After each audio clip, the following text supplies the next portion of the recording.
And what really attracted us to Brighton was not only the city itself and the idea of living in such a vibrant, sort of diverse city, but was the fact that it's an interdisciplinary approach. Like alongside the main option, we're doing a core course on critical traditions in Western thought, which is sort of Enlightenment thought, the philosophy and the study of philosophy of science and that kind of stuff. And that really, you kind of think, why am I studying this? But then as the course goes on, you realise that everything ties in very well and you just get a broader understanding of everything. The nation state itself is actually quite a modern phenomenon, and certainly a world full of nation states is a very recent phenomenon, really, when you think about the scope of human history. So that's where we start, explaining what a nation state is, challenging some of the assumptions behind it, looking at some of the theorisations of that, and then we move fairly rapidly through the 19th century, which we call a kind of era of British domination, industrial development and so on, imperialism, scramble for Africa, the tensions leading to the First World War, the Russian Revolution, the post-First World War settlement, the interwar period, rise of fascisms in various parts of Europe, the Second World War. But it's not a straight kind of this is what happened and this is what happened next kind of course. We're interested in how these events are to be explained. What this pathway on the humanities degree attempts to do is to integrate these considerations into a cohesive view that mobilizes the insights of economics and development theory together with political analysis and ideology critique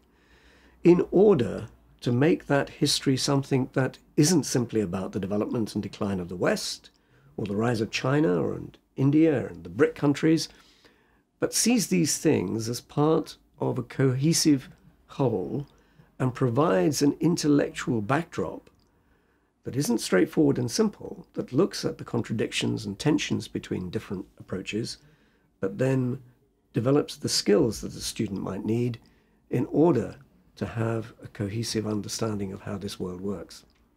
I teach the second part of year 3 of politics, history, ideology. In other words, the final term of it.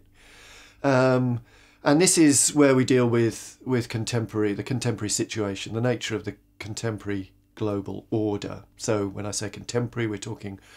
post the end of the Cold War,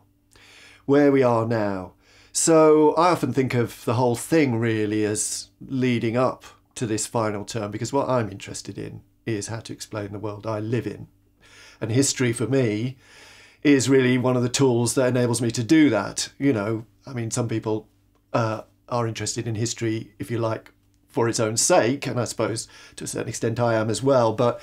really why I want to understand the nature of imperialism in the 19th century is to have some kind of reference point for something which may be imperialism in the 21st century. In first year we studied a lot of philosophy, a lot of history, a lot of cultural studies, a lot of democracy, and it's always relevant when you're studying the politics, history, ideology, as I am now in second year.